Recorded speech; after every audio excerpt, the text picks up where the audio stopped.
O princípio democrático. A utilização de certos termos na exposição dos problemas do comunismo muitas vezes gera ambiguidades devido aos diferentes significados que podem ser atribuídos a estes termos. É o que acontece com as palavras democracia e democrático. Nas suas declarações de princípio, o comunismo marxista apresenta-se como crítica e negação da democracia. No entanto, os comunistas defendem frequentemente o caráter democrático das organizações proletárias, o sistema estatal de conselhos de trabalhadores, sindicatos e o partido, e a aplicação da democracia no seu seio. Não há certamente contradição nisto, e não pode ser feita qualquer objeção ao uso do dilema ou democracia burguesa ou democracia proletária, como um perfeito equivalente à fórmula democracia burguesa ou ditadura proletária. A crítica marxista dos postulados da democracia burguesa baseia-se na definição do caráter de classe da sociedade moderna, demonstra a inconsistência teórica e o engano prático de um sistema que pretende reconciliar a igualdade política com a divisão da sociedade em classes sociais determinadas pela natureza do modo de produção. Liberdade e igualdade política que, de acordo com a teoria do liberalismo, são expressas no direito de voto, não têm significado exceto numa base que exclua a desigualdade das condições econômicas fundamentais. Por esta razão, nós comunistas aceitamos sua aplicação dentro das organizações de classe do proletariado e defendemos que elas devem funcionar democraticamente. Mas a democracia é um conceito altamente evocativo que estamos lutando arduamente para demolir, e pode parecer desejável utilizar um termo diferente em cada um dos dois casos, a fim de evitar a criação de maus-entendidos. Mas, mesmo que não o façamos, é, no entanto, útil olhar um pouco mais para o próprio conteúdo do princípio democrático, tanto em geral como na sua aplicação a órgãos de classe homogêneos. Isto é necessário para eliminar o perigo de elevar novamente o princípio democrático a um princípio absoluto de verdade e justiça. Uma tal recaída no apriorismo introduziria um elemento estranho a todo o nosso quadro teórico, no preciso momento em que estamos tentando, através da nossa crítica, varrer o conteúdo enganoso e arbitrário das teorias liberais. Um erro teórico está sempre na raiz de qualquer erro de tática política. Por outras palavras, é a tradução do erro tático para a linguagem da nossa consciência crítica coletiva.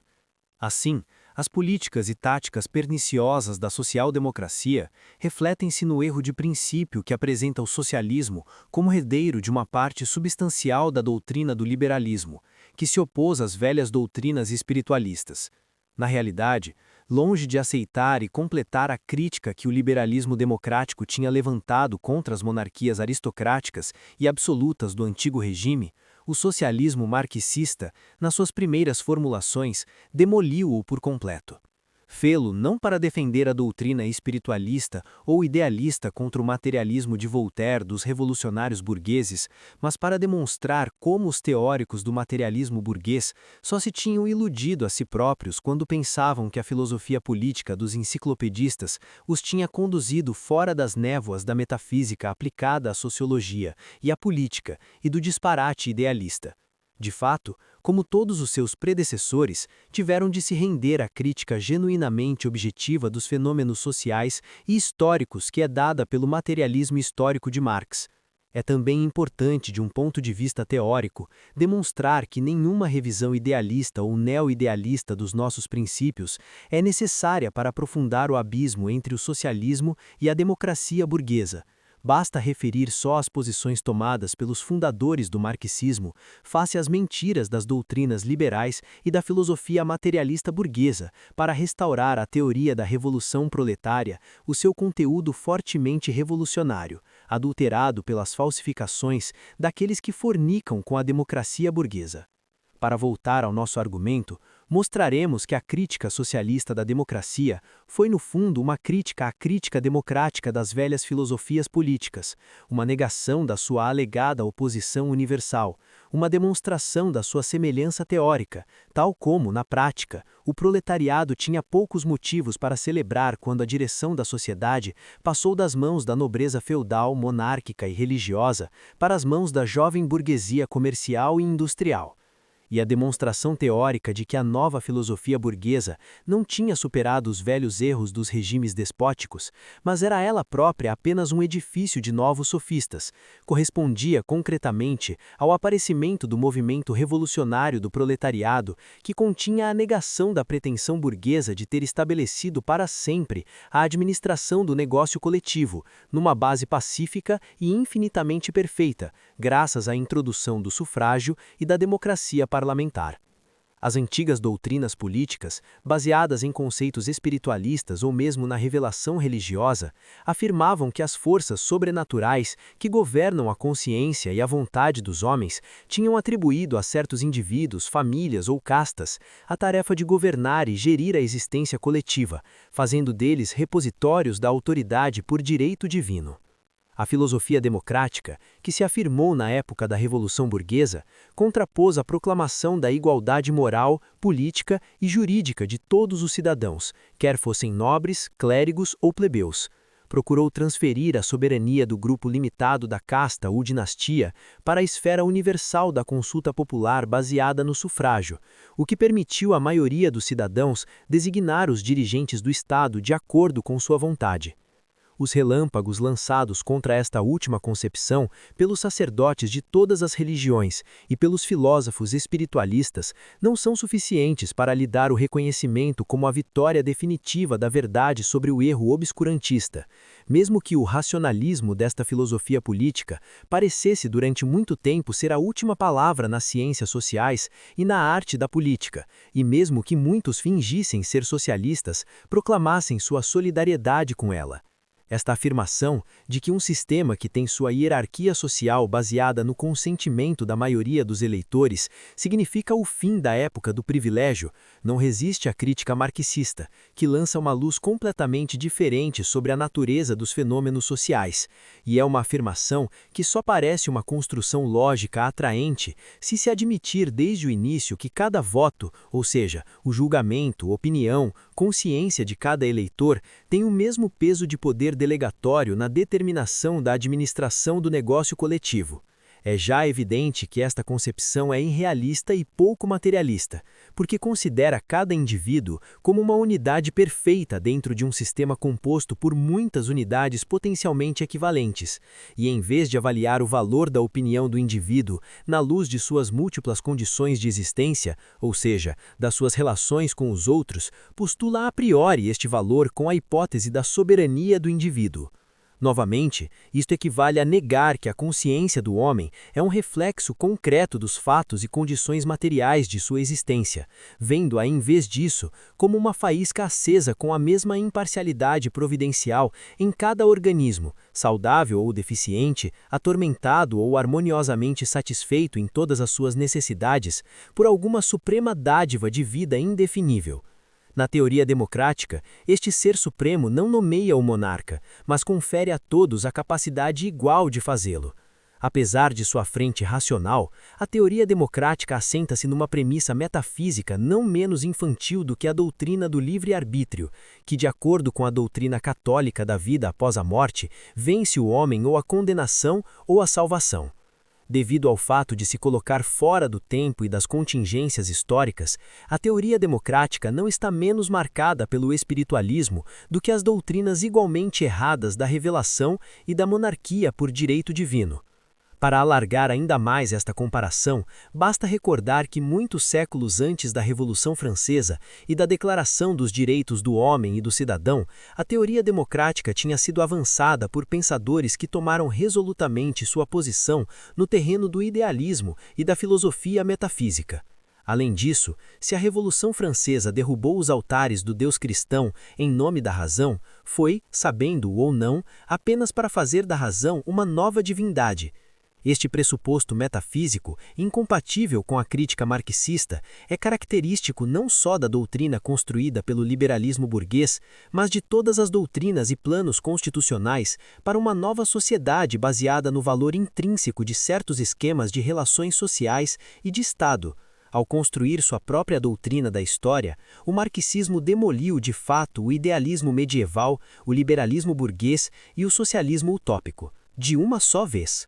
A estas construções arbitrárias de constituições sociais, sejam elas aristocráticas ou democráticas, autoritárias ou liberais, bem como à concepção anarquista de uma sociedade sem hierarquia ou delegação de poder, enraizada em erros análogos, a crítica comunista opôs-se armada com um estudo muito mais aprofundado da natureza e das causas das relações sociais, na sua complexa evolução ao longo da história humana, e a uma análise cuidadosa das suas características na atual época capitalista, da qual extraiu uma série de hipóteses fundamentadas sobre sua evolução futura. A isto pode agora acrescentar-se a enorme contribuição teórica e prática da Revolução Proletária na Rússia. Seria supérfluo desenvolver aqui os bem conhecidos conceitos de determinismo econômico e os argumentos que justificam sua utilização na interpretação de acontecimentos históricos e da dinâmica social.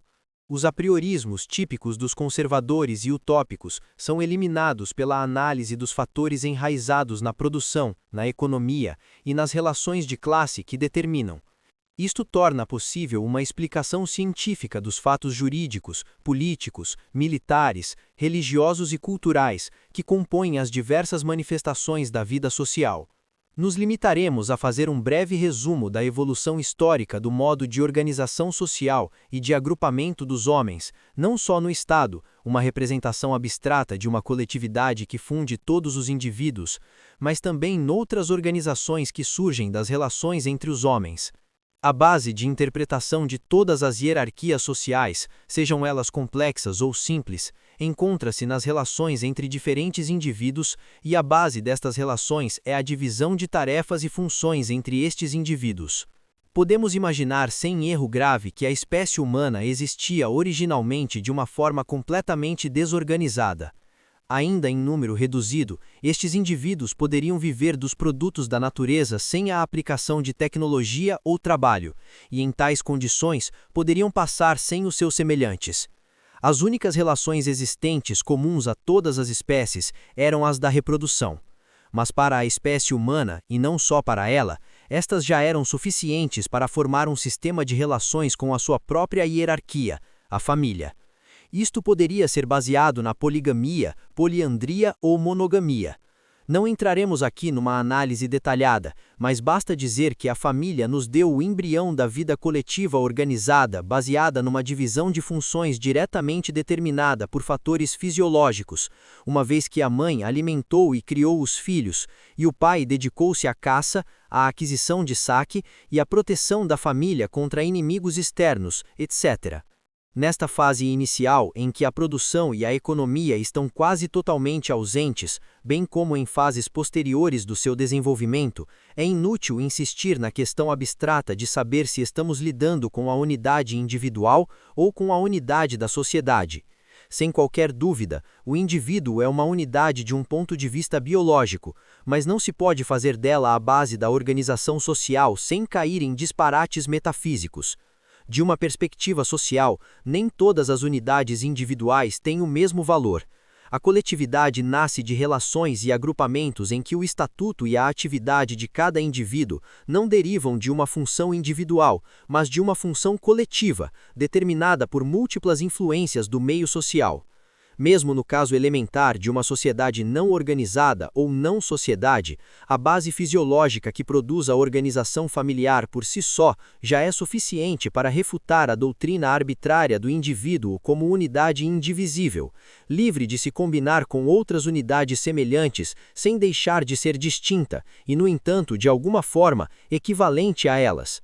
Neste caso, a unidade da sociedade obviamente também não existe, visto que as relações entre homens, mesmo reduzidas à simples noção de que outros existem, são extremamente limitadas e restritas à esfera da família ou do clã. podemos apresentar a conclusão óbvia de que a unidade da sociedade nunca existiu e provavelmente nunca existirá, exceto como um limite ao qual nos podemos aproximar cada vez mais, ultrapassando as fronteiras das classes e dos estados.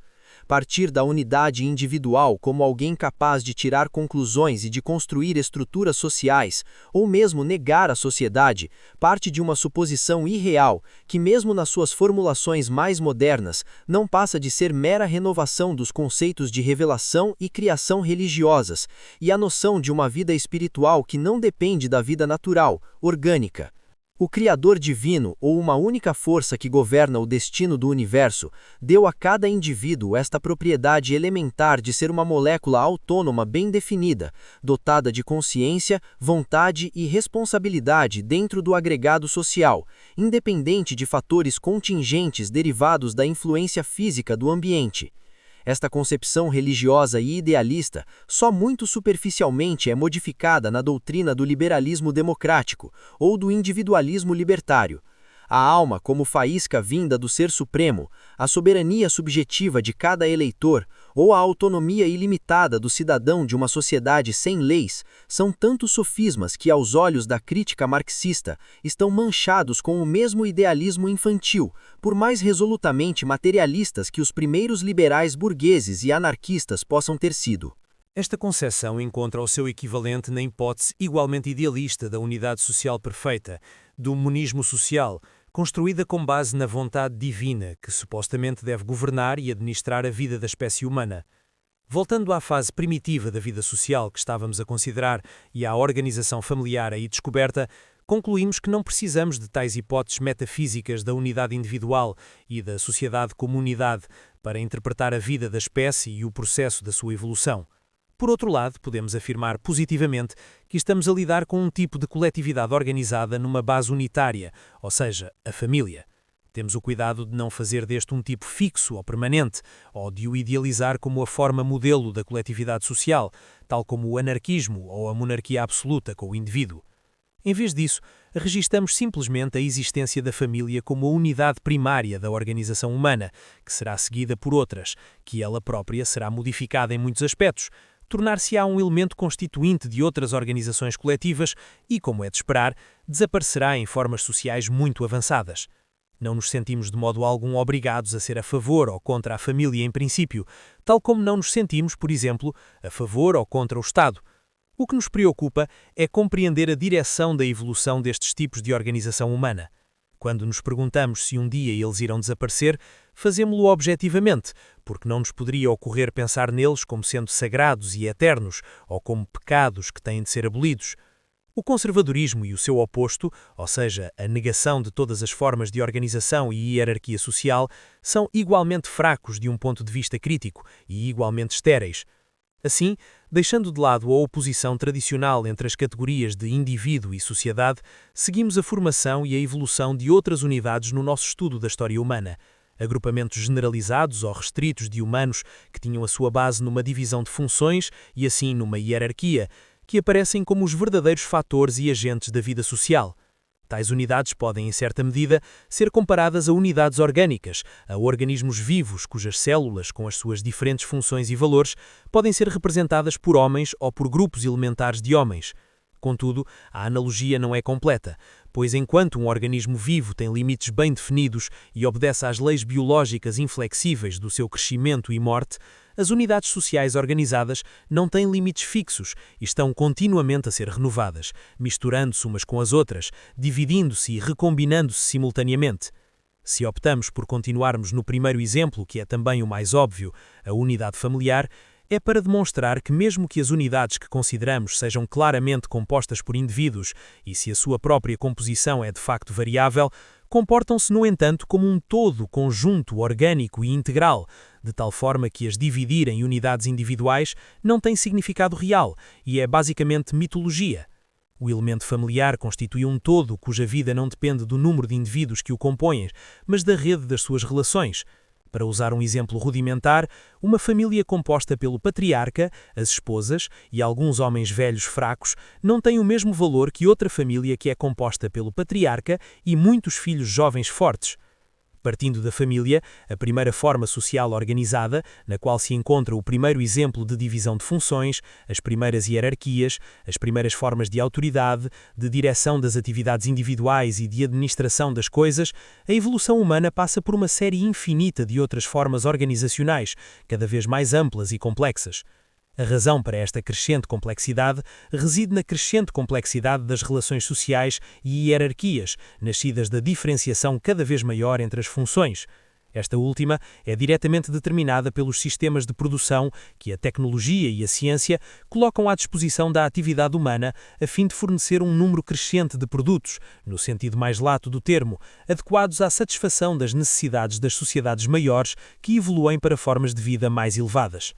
Uma análise que tente compreender o processo de formação e mudança das diferentes organizações humanas, como a interação das relações no seio de toda a sociedade, deve basear-se na noção do desenvolvimento da tecnologia produtiva e das relações económicas que emergem da distribuição dos indivíduos entre as diferentes tarefas requeridas pelo mecanismo produtivo.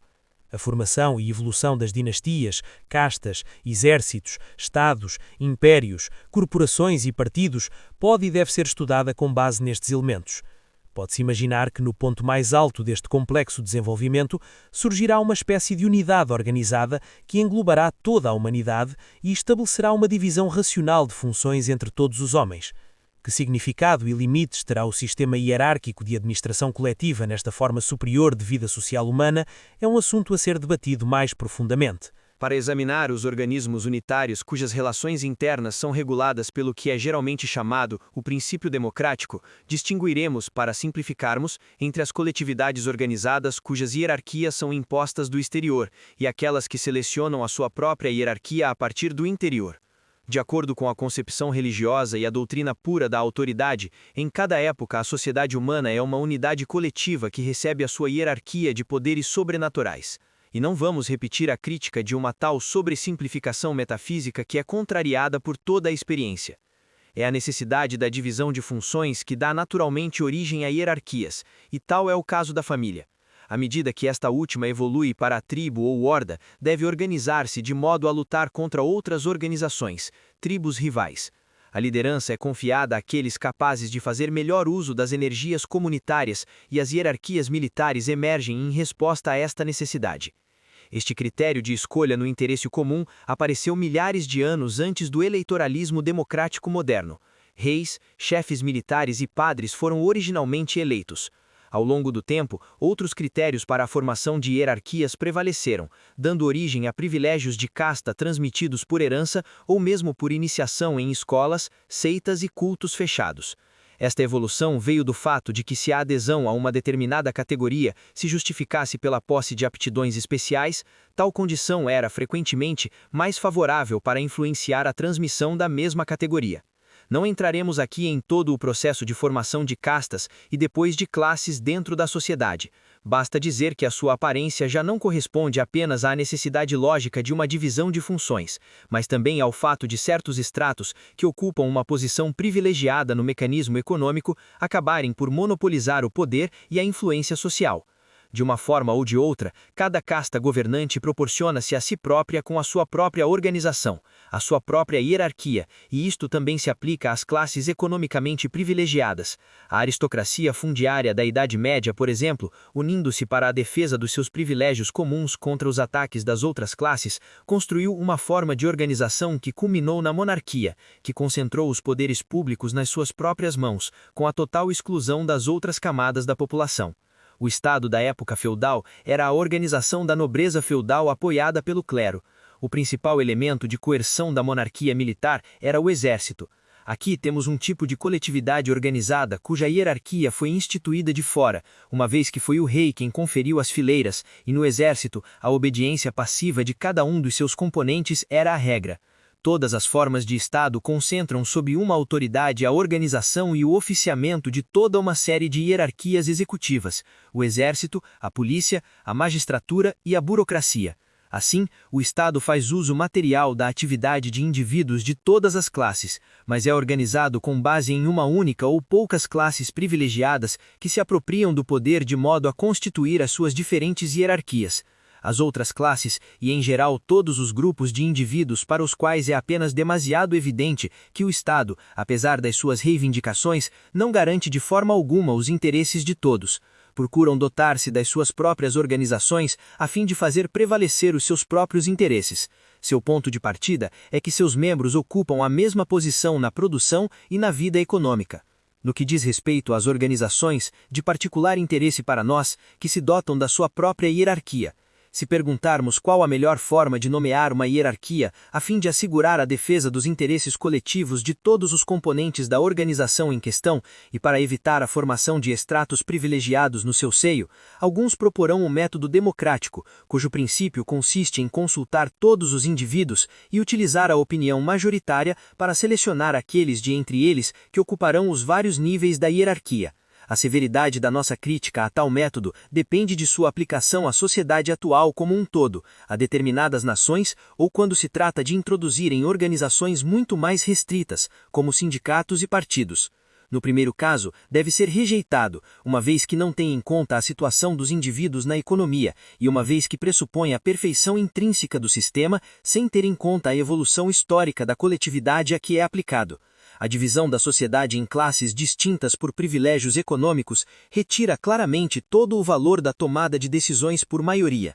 Nossa crítica refuta a teoria enganosa que sustenta que a máquina democrática e parlamentar do Estado, que surgiu das constituições liberais modernas, é uma organização de todos os cidadãos, no interesse de todos os cidadãos. A partir do momento em que surgem interesses opostos e conflitos de classes, não pode haver unidade de organização. Apesar da aparência exterior da soberania popular, o Estado continua a ser o órgão da classe economicamente dominante e o instrumento de defesa dos seus interesses.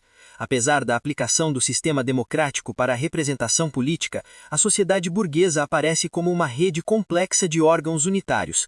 Muitos destes, que brotam das camadas privilegiadas e tendem a preservar o aparelho social atual, se reúnem em torno do poderoso organismo centralizado do Estado político. Outros podem ser neutros ou podem ter uma atitude de mudança em relação ao Estado. Finalmente, outros surgem no meio das camadas economicamente oprimidas e exploradas que são dirigidos contra o Estado-classe.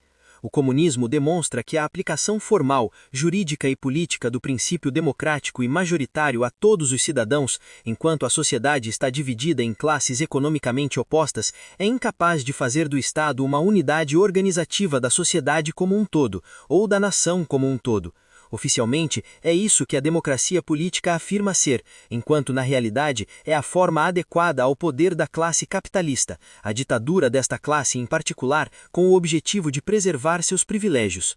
Por conseguinte, não precisamos insistir mais na demolição crítica deste erro que atribui o mesmo grau de independência e maturidade ao voto de cada eleitor, quer se trate de um trabalhador exausto por excesso de trabalho físico, quer seja um rico dissoluto, quer seja um capitão sagaz de indústria ou um infeliz proletário ignorante das causas de sua miséria e dos meios de remediá-las.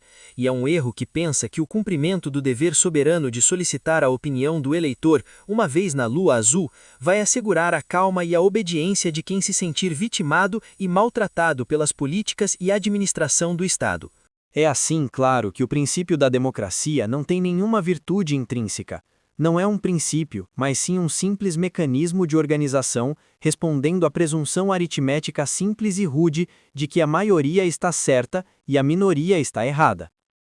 Agora, veremos se, e em que medida, este mecanismo é útil e suficiente para o funcionamento de organizações que compreendem coletividades mais restritas, que não estão divididas por antagonismos econômicos. Para tal, estas organizações devem ser consideradas no seu processo de desenvolvimento histórico. Será este mecanismo democrático aplicável na ditadura do proletariado, ou seja, naquela forma de Estado nascida da vitória revolucionária das classes rebeldes contra o poder dos Estados burgueses?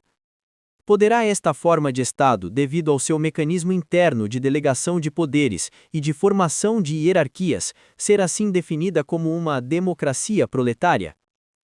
A questão deve ser abordada sem preconceitos, pois poderíamos chegar à conclusão de que o mecanismo democrático é útil sob certas condições, desde que a história não tenha produzido um mecanismo melhor. Ainda assim, devemos estar convencidos de que não há a mínima razão para estabelecer a priori o conceito de soberania da maioria do proletariado. De fato, no dia seguinte à Revolução, o proletariado não será ainda uma coletividade totalmente homogênea, nem será a única classe. Na Rússia, por exemplo, o poder está nas mãos da classe trabalhadora e do campesinato. Mas, se considerarmos todo o desenvolvimento do movimento revolucionário, é fácil demonstrar que a classe proletária industrial, embora muito menos numerosa do que o campesinato, desempenha, no entanto, um papel muito mais importante. Então, é lógico que o mecanismo soviético atribui muito mais valor ao voto de um trabalhador do que ao de um camponês. Não é nossa intenção examinar aqui exaustivamente as características da constituição do Estado proletário. Não a consideraremos metafisicamente como algo absoluto, como os reacionários fazem o direito divino da monarquia, como os liberais fazem o parlamentarismo baseado no sufrágio universal e os anarquistas ao não-Estado. Sendo uma organização de uma classe destinada a despojar as classes opostas de seus privilégios econômicos, o Estado proletário é uma verdadeira força histórica que se adapta ao objetivo que persegue, ou seja, às necessidades que lhe deram origem. Em certos momentos, o seu impulso pode provir quer de amplas consultas em massa, quer da ação de órgãos executivos muito restritos e dotados de plenos poderes. O essencial é dar a esta organização do poder proletário os meios e as armas necessárias para destruir o privilégio econômico burguês e a resistência política e militar da burguesia, de forma a preparar o desaparecimento subsequente das próprias classes e para as modificações cada vez mais profundas das tarefas e estrutura do Estado proletário.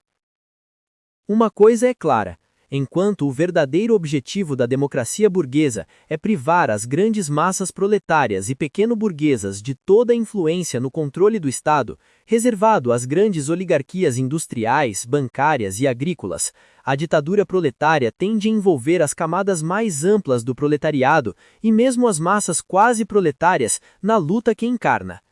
Apenas aqueles que são vítimas de preconceitos democráticos poderiam imaginar que a consecução deste fim exige a criação de um vasto mecanismo de consulta eleitoral. Isso pode ser excessivo, ou, mais frequentemente, demasiado pouco, porque esta forma de participação de muitos proletários pode resultar na sua não participação em outras manifestações mais ativas da luta de classes.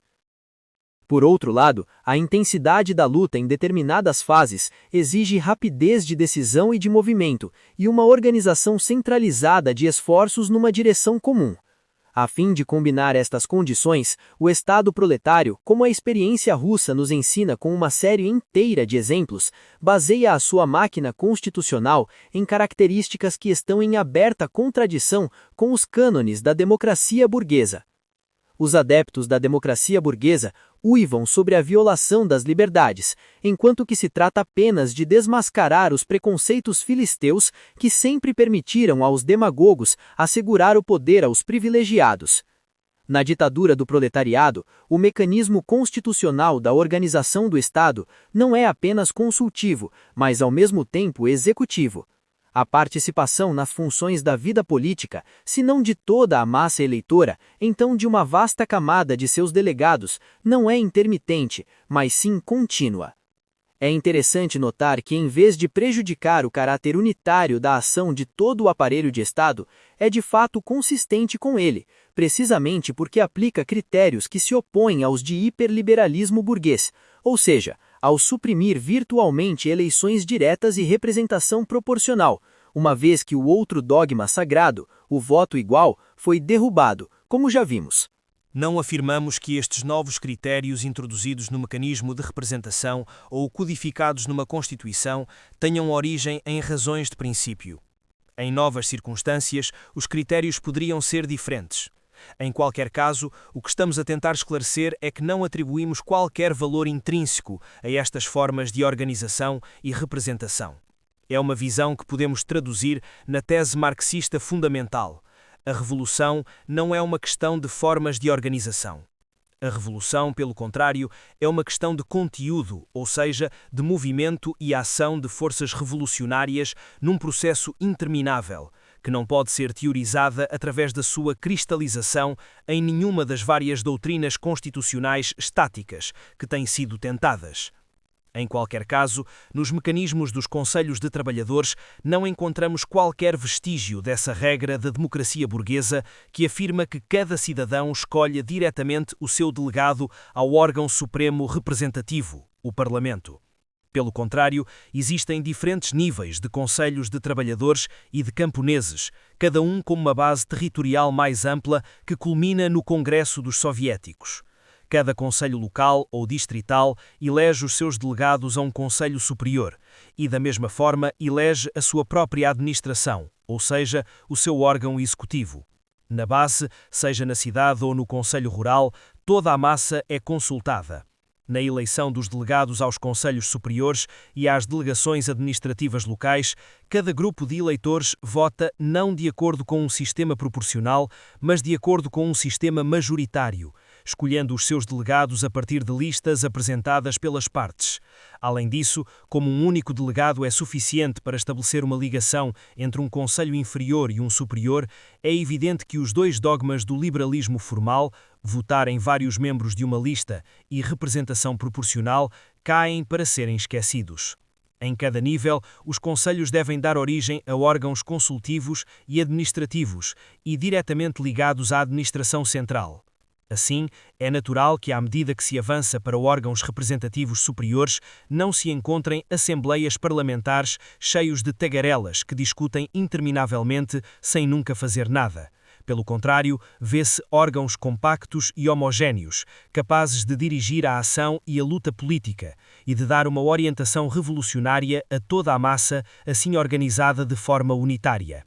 Estas capacidades, que certamente não são automaticamente inerentes a qualquer esquema constitucional, são alcançadas neste mecanismo devido à presença de um fator extremamente importante, o partido político, cujo conteúdo vai muito além da pura forma organizacional e cuja consciência coletiva e ativa permitirá que o trabalho seja orientado de acordo com os requisitos de um processo longo e sempre em avanço.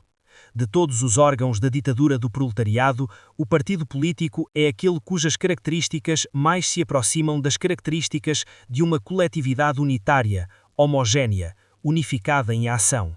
Na realidade, abrange apenas uma minoria da massa, mas as propriedades que a distinguem de todas as outras formas amplas de organização representativa demonstram precisamente que o partido representa os interesses coletivos e o movimento melhor do que qualquer outro órgão. Todos os membros do partido participam contínua e ininterruptamente na realização da tarefa comum e preparam-se para resolver os problemas da luta revolucionária e da reconstrução da sociedade, dos quais a maioria da massa só se apercebe quando são efetivamente confrontados com eles. Por todas estas razões, num sistema de representação e delegação baseado não na mentira democrática, mas numa camada da população cujos interesses fundamentais comuns os impulsionam no curso da revolução, é natural que as escolhas recaiam espontaneamente sobre elementos avançados pelo Partido Revolucionário, que está equipado para responder às exigências da luta e para resolver os problemas para os quais se tem podido preparar. O facto de não atribuirmos estas capacidades do partido apenas à sua constituição particular, tal como não o fazemos no caso de qualquer outra organização, é algo que nos propomos a provar mais tarde. O partido pode ou não estar à altura da sua tarefa de dirigir a ação revolucionária de uma classe. Não é qualquer partido político, mas um em particular, nomeadamente o Partido Comunista, que pode assumir esta tarefa. E nem mesmo o Partido Comunista é imune aos numerosos perigos de degeneração e dissolução. O que torna o partido à altura da sua tarefa não é o mecanismo dos seus estatutos ou meras medidas de organização interna. São as características positivas que surgem no decurso do seu desenvolvimento, da sua participação na luta e ação como organização que possui uma orientação única, que se deriva de uma concepção do processo histórico, de um programa fundamental que se traduziu numa consciência coletiva e, ao mesmo tempo, numa disciplina organizacional segura. Estas questões estão mais plenamente desenvolvidas nas teses sobre táticas partidárias apresentadas no Congresso do Partido Comunista de Itália, das quais o leitor certamente está consciente. Para voltar à natureza do mecanismo constitucional da ditadura proletária, do qual já dissemos que é executivo, bem como legislativo a todos os níveis, temos de acrescentar algo para especificar a que tarefas da vida coletiva as funções e iniciativas executivas deste mecanismo respondem. Estas funções e iniciativas são a própria razão da sua formação e determinam as relações existentes dentro do seu mecanismo elástico em contínua evolução. Consideraremos aqui o período inicial do poder proletário em referência à situação durante os 4 anos e meio em que a ditadura do proletariado existiu na Rússia. Não pretendemos especular sobre qual será a base definitiva dos órgãos representativos numa sociedade comunista sem classes, uma vez que não podemos prever exatamente como a sociedade irá evoluir à medida que se aproxima desta fase. Apenas podemos prever que irá avançar no sentido de uma fusão dos vários órgãos políticos, administrativos e econômicos e, ao mesmo tempo, de uma eliminação progressiva de cada elemento de coerção e do próprio Estado como instrumento de poder de classe e arma de luta contra as classes inimigas sobreviventes. No seu período inicial, a ditadura do proletariado tem uma tarefa extremamente difícil e complexa que pode ser subdividida em 3 esferas de ação: política, militar e econômica.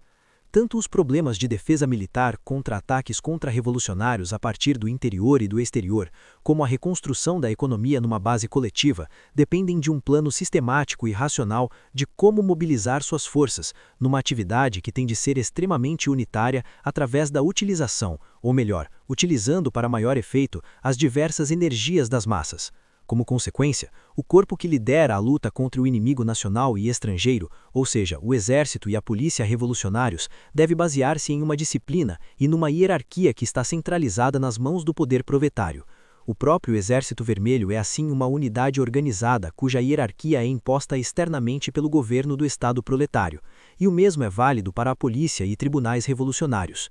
O aparelho econômico que o proletariado vitorioso ergue a fim de lançar as bases do novo sistema de produção e distribuição dá origem a problemas mais complexos. Podemos aqui apenas recordar que a característica que distingue esta administração racional do caos da economia privada burguesa é a centralização.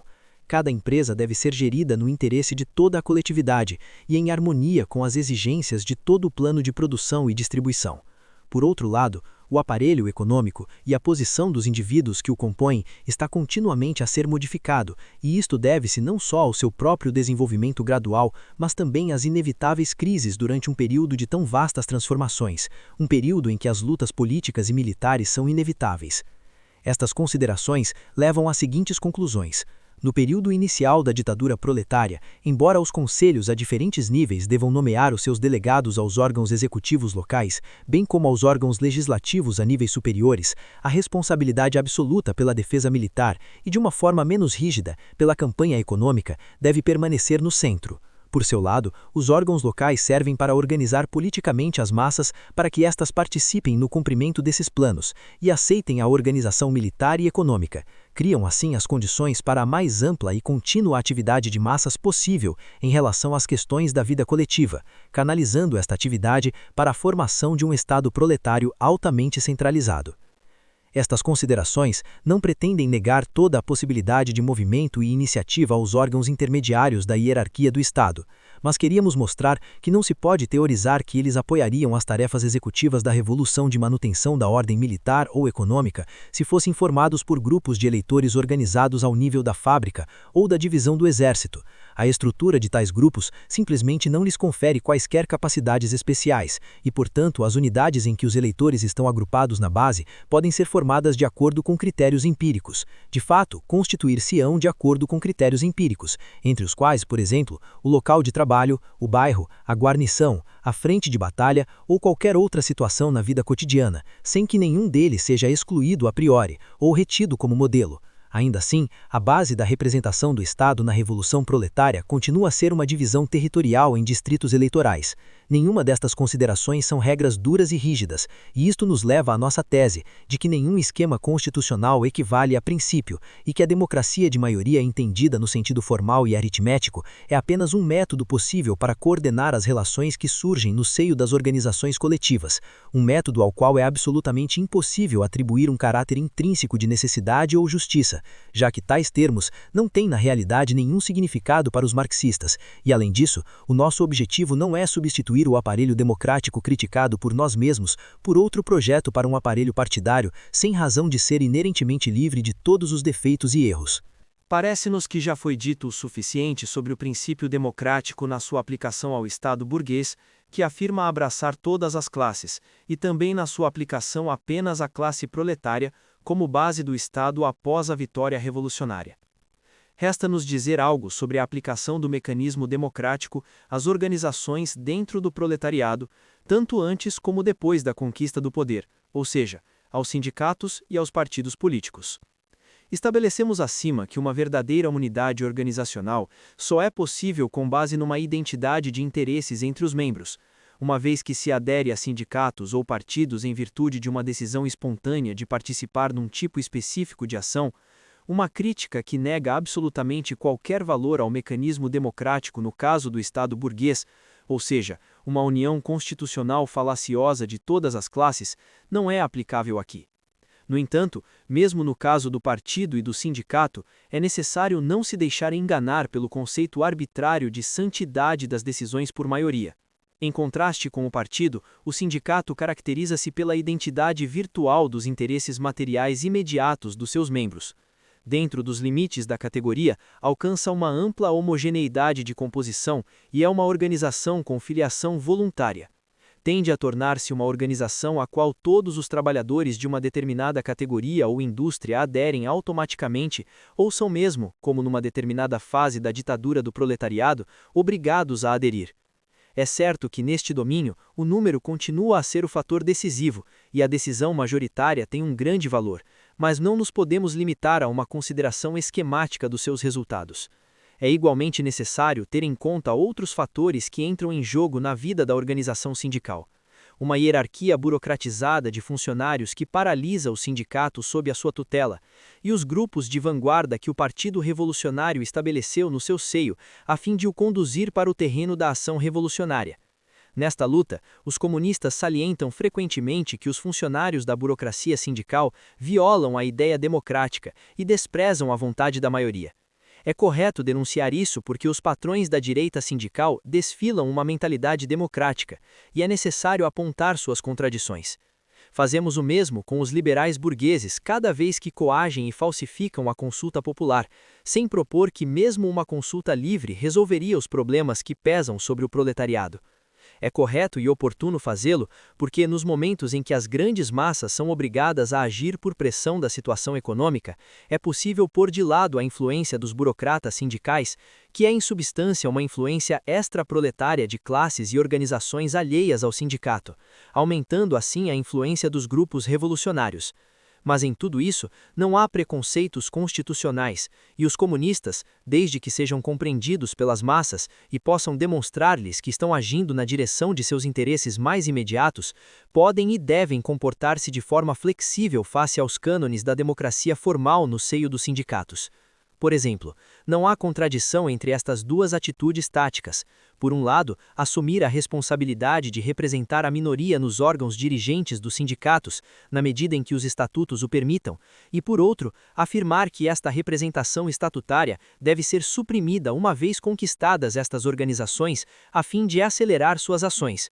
O que nos deve orientar nesta questão é uma análise cuidadosa do processo de desenvolvimento dos sindicatos na fase atual. Temos de acelerar sua transformação de órgãos de influência contra-revolucionária no proletariado em órgãos de luta revolucionária. Os critérios de organização interna não têm valor em si mesmos, mas apenas na medida em que contribuem para este objetivo. Analisamos agora a organização partidária que já abordamos no que diz respeito ao mecanismo do Estado obreiro. O partido não parte de uma identidade de interesses econômicos tão completa como no seio do sindicato. Pelo contrário, baseia a unidade da sua organização não na categoria, como o sindicato, mas na base muito mais ampla de toda a classe. Isto é verdade não só no espaço, uma vez que o partido se esforça por se tornar internacional, mas também no tempo, uma vez que é o órgão específico cuja consciência e ação refletem as exigências da vitória ao longo do processo de emancipação revolucionária do proletariado. Quando estudamos os problemas de estrutura e organização interna do partido, estas bem conhecidas considerações obrigam-nos a ter em mente todo o processo da sua formação e vida em relação às tarefas complexas que tem de realizar. No final desta já longa exposição, não podemos entrar em detalhes sobre o mecanismo que deve regular a consulta da filiação em massa do partido, o recrutamento e a designação dos seus oficiais responsáveis. Não há dúvida de que, de momento, é melhor manter o princípio da maioria. Mas como continuamos a salientar, não há razão para elevar a utilização do mecanismo democrático a um princípio. Para além das suas funções consultivas, análogas às tarefas legislativas do aparelho de Estado, o partido tem tarefas executivas, que no momento mais crucial da luta, correspondem às de um exército e que exigem a máxima disciplina hierárquica. De fato, no complexo processo que levou à formação dos partidos comunistas, a emergência de uma hierarquia é um fenômeno real e dialético que tem origens remotas e que corresponde a toda a experiência passada do funcionamento do mecanismo do partido. Não podemos afirmar que as decisões da maioria do partido são por si tão corretas como as de um juiz sobrenatural infalível que fornece os líderes às várias coletividades humanas. Uma opinião em que certamente acreditam aqueles que pensam que o Espírito Santo participa nos conclaves papais. Mesmo numa organização como o partido, onde a ampla composição é o resultado da seleção através da adesão voluntária, espontânea e do controle do recrutamento, a decisão da maioria não é intrinsecamente a melhor. Se contribui para um melhor funcionamento dos órgãos executivos do partido, isto deve-se apenas à coincidência de esforços individuais num trabalho unitário e bem orientado. Não iremos propor neste momento a substituição deste mecanismo por outro, e não iremos examinar em pormenor o que poderá ser um sistema tão novo.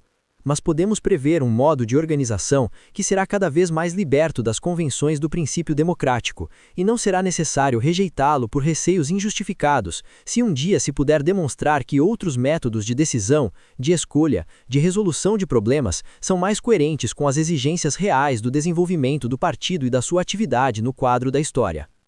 O critério democrático até agora tem sido para nós um fator material incidental na construção da nossa organização interna e na formulação dos estatutos do nosso partido.